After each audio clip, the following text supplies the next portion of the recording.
I knew they didn't love me, not the way they loved the others, but I didn't expect them to wrap the proof in gold foil with a red satin ribbon. The room smelled like buttercream and sugar. My niece Mia was unwrapping her third gift, a personalized iPad case with her name stitched into it in rose gold thread. Across the table, my mother smirked and gave a slight nod toward me. A large box had been placed in front of me, glittering under the overhead lights like a trophy no one ever meant to win. I didn't want to open it. Something in me already knew. Lily sat beside me, her little legs swinging under the chair. She wore the same lavender dress she picked out 2 birthdays ago. I had saved for months to get her a new one, but the money went to help pay the down payment for my sister Caitlin's vacation home at my parents' request. "You're better with money," they'd said. "She just needs a little help." I took a deep breath and tugged at the ribbon. The lid came off easily. No resistance. No surprise. Just air. No letter. No gift. Not even a joke coupon. Just the hollow kind of nothing that's been practiced over years. I stared at it for a long moment, like maybe if I looked long enough, something would materialize.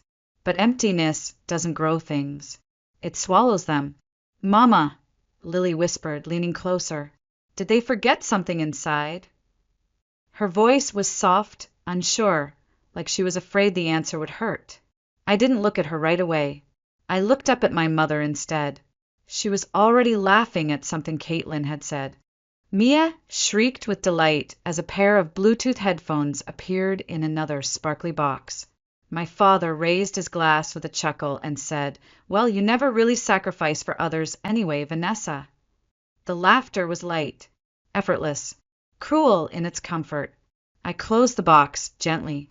"No, baby," I said finally, brushing Lily's hair behind her ear. "They didn't forget. They just didn't plan to give us anything." She blinked up at me. I smiled the kind of smile that breaks your face from the inside. Then I leaned down and kissed her forehead. "But it's okay," I said. "I already got the best gift. You." She grinned. She believed me. Of course she did. She still believed good things about people who didn't deserve them, just like I used to. I sat there and ate a slice of dry, overly sweet cake. I complimented the frosting. I clapped when Mia showed off her new bracelet. Lily returned to her coloring book, the same one she'd brought from home. I watched the whole thing like I was at a play I hadn't auditioned for, but was still expected to applaud. That was the thing about my family. They always knew how to dress up cruelty as tradition, wrap neglect in celebration, make a performance of love without delivering any of the substance. And I had always played my part, the dutiful sister, the helpful daughter, the invisible one, but not anymore. That night, after the candles were blown out and the photos were taken and the leftover cake was boxed up for everyone but us, I tucked Lily into bed. She fell asleep holding a balloon someone else had discarded. I poured a glass of wine, opened my laptop, and began writing a different kind of invitation. Not to a party, to an ending. When I was 8, my sister Caitlin got a pony for her birthday. Not just a ride at a petting zoo, an actual pony, with a braided mane, a pink saddle, and her name painted on the stall like royalty. She screamed with joy, ran circles around the yard. My parents beamed like they'd just placed a crown on her head. I got a pair of sensible brown shoes. "They'll last longer," my mother said. That was the first time I understood the difference between joy and practicality, between being cherished and being managed. As we grew, so did the gap. Caitlin was the sensitive one, the creative soul. When she quit college midway through her second year, they said, "She just needs to figure things out." When I got a full scholarship to a state university, they said, "Good, one less expense." I remember how they threw her a party when she announced she was pregnant at 21. Balloons, champagne, a gender reveal. They invited neighbors, church friends, even distant cousins I hadn't seen in years. I showed up late, straight from a double shift at my job. No one noticed. A month later, when her boyfriend disappeared and she had no way to pay rent. Guess who stepped in? I didn't wait to be asked. I just wired the money. I paid for diapers. I covered her car, note for a year. I even let her move in for a while. Told my landlord she was a friend. I thought that was what family did. But my name never showed up on thank you cards. When I bought Mom new glasses, something she needed for months, she told people Caitlin picked out the frames. When I paid off Mom's credit card debt the first time, she told her sisters, it's handled. Not by whom, just handled. Every time I did something for them, they found a way to erase me from the story. When I took Lily on her first vacation, a simple weekend in Seattle Aquarium and soft-serve cones, I lied and said it was a work trip, because I knew if they found out, they'd guilt me into taking all of them. And I would have, because I wanted them to approve of me so badly. I gave and gave until there was nothing left to give. Not visibly, not in my bank account, but in places no one could see. They didn't know how often I skipped dinners to make sure car payments went through. They never asked what I wanted for my birthday. They never noticed that Lily's new backpack came from a secondhand store, and that I hadn't bought clothes for myself in nearly a year. But I never complained. I thought silence was strength. It wasn't. It was erasure. And the worst part, I allowed it. I let their comfort matter more than my own dignity. I thought if I didn't need much, they would love me more. But all I taught them was how to overlook me more efficiently. And Lily, sweet, observant Lily, was learning the same lesson. The way she watched me get praised for every little thing while she sat quietly with her drawing. The way she smiled politely when her name was skipped over. The way she looked up at me with hope, even when hope wasn't warranted. She was learning to make herself smaller to fit the space they'd allowed her, just like I had, and that terrified me more than anything else. Lily was turning 7. She didn't ask for much. She never did. A cake, some paper crowns, a few balloons in her favorite colors, seafoam and lilac.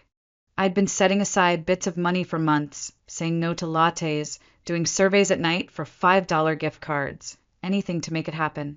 I wanted it to be special, not extravagant, just hers.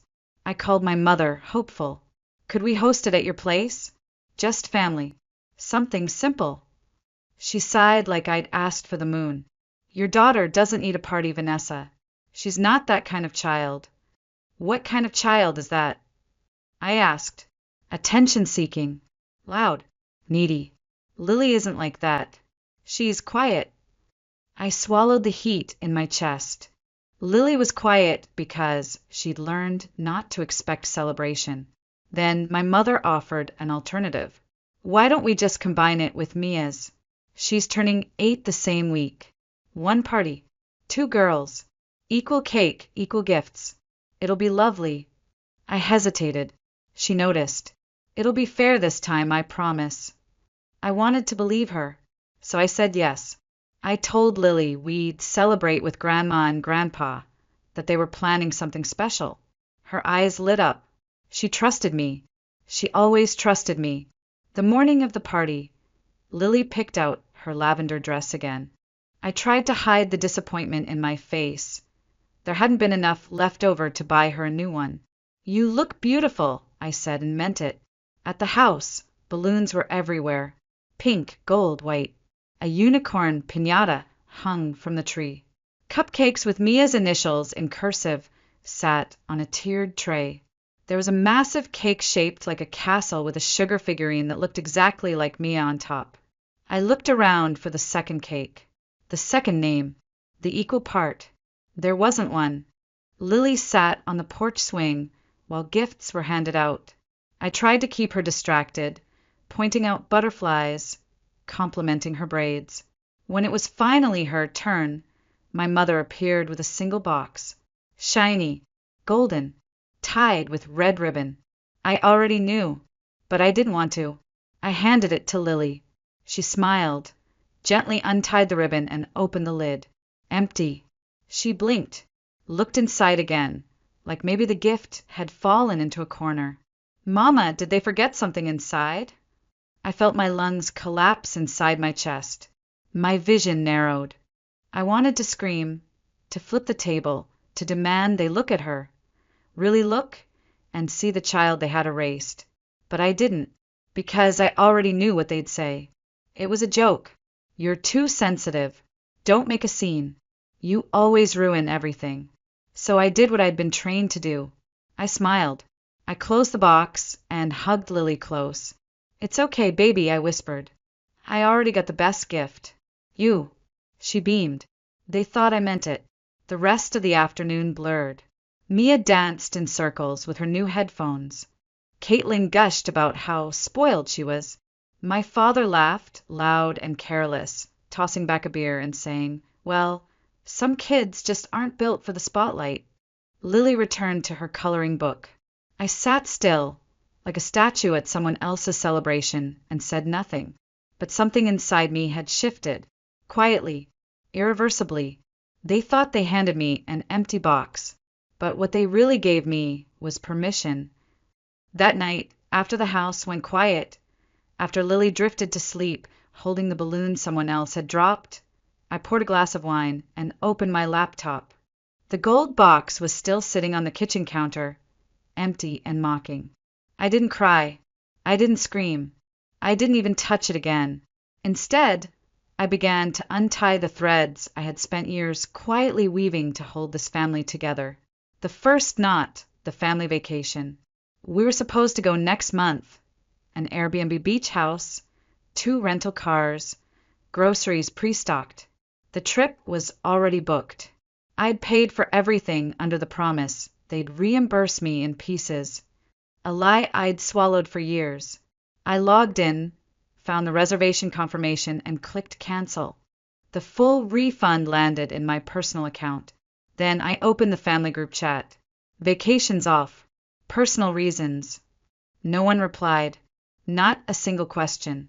The second knot, the emergency account. 3 years ago, I opened a joint bank account with my parents. At the time, it was just in case, a cushion for medical expenses or car repairs. But somehow, I'd become the only one depositing into it. Birthdays, grocery runs, surprise bills, they all came from that account. That night, I logged in and drained every cent. Then I closed the account. 2 hours later, a text from my mother appeared. Did something happen to the bank account? I left it on read. The third knot, the car. My parents had been driving a mid-size SUV for the past 4 years. It was registered in my name, insured under my policy, and the monthly payments came from my checking account. The only thing they paid for was gas when they remembered. I called the dealership first thing in the morning. Got the payoff amount. It was less than I expected. By Wednesday, the car was sold. Gone. Out of my name. Off their driveway. That Friday, my dad called. Straight to voicemail. Then came a message. "Hey, the car isn't in the driveway. Did you take it to get serviced?" I blocked the number. By Sunday, I was nearly done. I stopped answering Caitlin's texts. The casual, "Can you help me with," requests that always meant money, time, or labor. I stopped babysitting Mia. I stopped answering calls from numbers I didn't recognize. I didn't explain. I didn't announce. Because that's the thing about people who only value you when you're useful.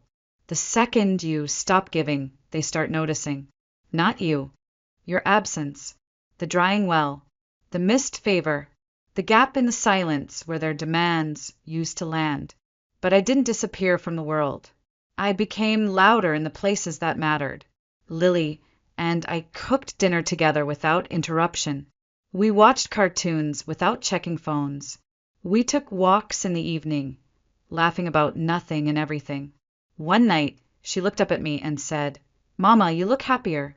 Did something good happen?" I kissed her forehead and whispered, "Yes, baby. Something very good." That was the night I realized I wasn't just removing myself from their life. I was finally stepping into mine.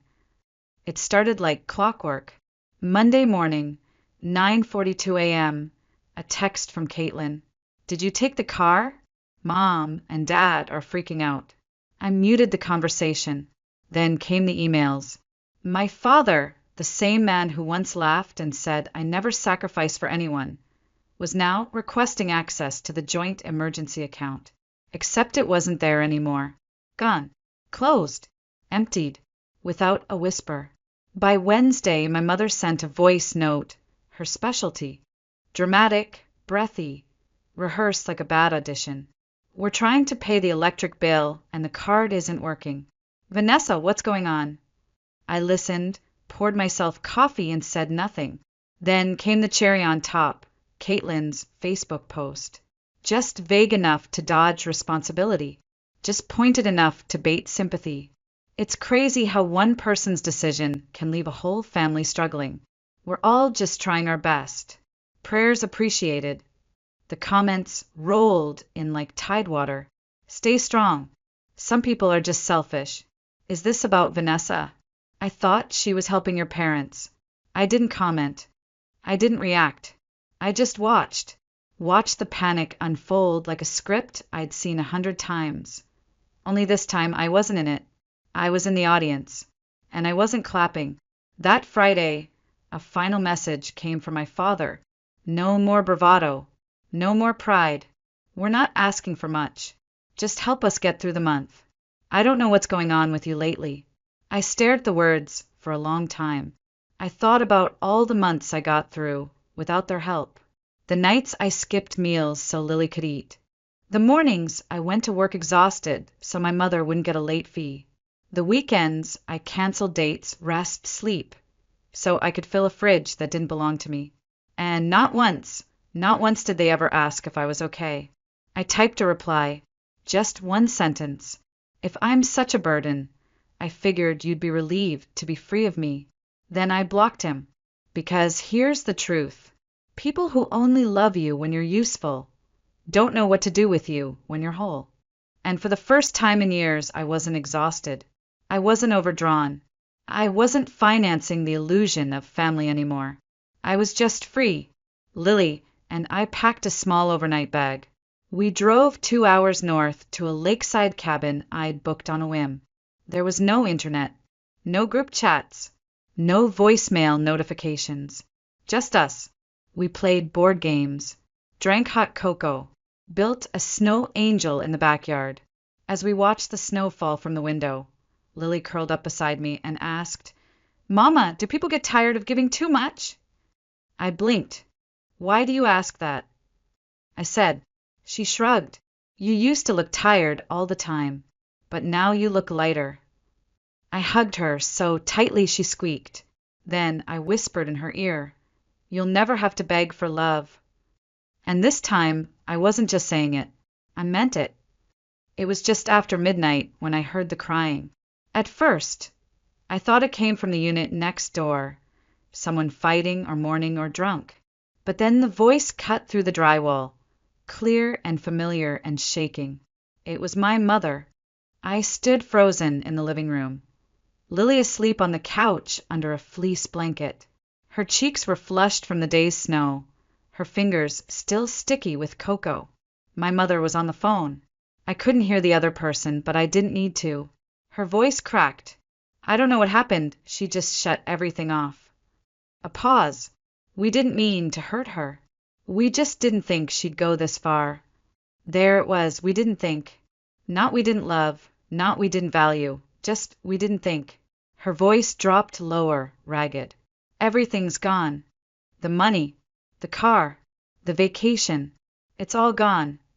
I stood by the door, hand on the knob, heart as still as glass. Then came my father's voice. Quieter, tighter. She's being cruel. He didn't say she's hurting. He didn't say she's finally drawing a line. He said cruel, as if reclaiming your life was a form of violence. Then I heard it, the sound that had once gutted me to my core, my mother crying, full-throated, gasping between the words. Why would she do this to us? I closed my eyes. There was a time I would have melted, would have opened the door, dropped to my knees, let them fall into my arms, would have apologized for making them uncomfortable. But that girl, she was gone.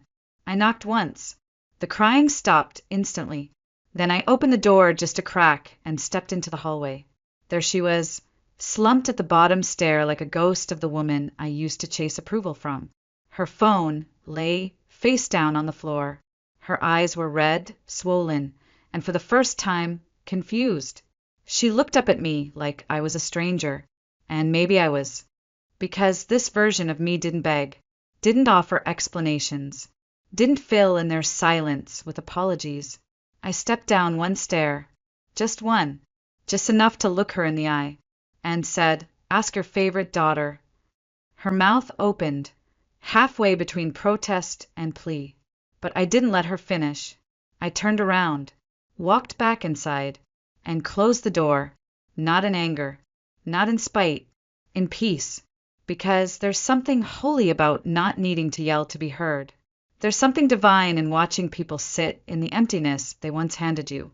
I locked the door, poured myself a glass of water, covered Lily with the blanket, brushed a curl off her cheek, and whispered, "You'll never have to earn your place in someone's love."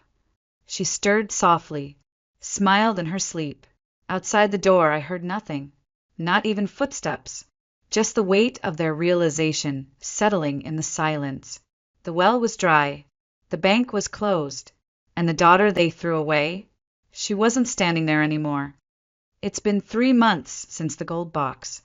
3 months since I shut every tab I'd left open in their lives: accounts, favors, financing, forgiveness. 3 months since I stopped hoping they'd choose me and started choosing myself. I didn't return the voicemails, didn't reply to the vague social media posts, didn't answer the "hope you're okay" texts that came with invisible strings. I just lived, and in that living, something wild happened. I started to breathe differently, slower, fuller, like I finally had lungs that belonged to me. Lily and I baked together on Saturdays. No occasion, no guests, just us, flour in our hair and frosting on our noses. One afternoon, over a batch of cinnamon cupcakes, she looked up at me and asked, "Mama, do you still love Grandma?" I paused, not because I didn't know the answer, but because, for the first time, I had a new one. "I love the version of her I hoped she could be," I said. "But sometimes, baby, the best love you give is the kind you give to yourself." She nodded, slow and solemn, like she understood more than a 7-year-old should.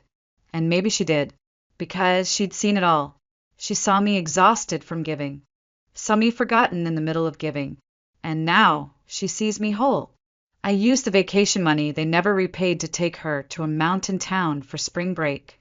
We hiked trails, sang badly to pop songs, wrote our own silly bedtime stories. I used the refund from the canceled family trip to start a small online baking business. Lily helped me name it. We called it the second slice, because that's what this is, a life we should have had all along. The peace we were always too polite to ask for, now ours, and full of flavor. Orders began trickling in, cupcakes, cookies, custom birthday cakes. People loved them, but more importantly, we loved making them. And for the first time, every box we filled had something real inside. Last weekend, we celebrated Lily's 8th birthday. Just us, a few close friends, some neighbors who'd become family in the absence of blood. No gold boxes, no performative affection, no rankings, just laughter, messy frosting, and joy that wasn't borrowed from someone else's approval. As she blew out the candles, she leaned in and whispered, "This was the best birthday ever." I hugged her tight. "That's because this one was built with love," I said. "Ours. The kind that doesn't need to be earned. The kind that never gets measured against someone else's." She smiled like it made perfect sense. And in that moment, I realized something. They had handed me an empty box and laughed. But they never realized I was already full. I gave them everything I had, year after year, until I finally realized the best gift I could give was the one I kept.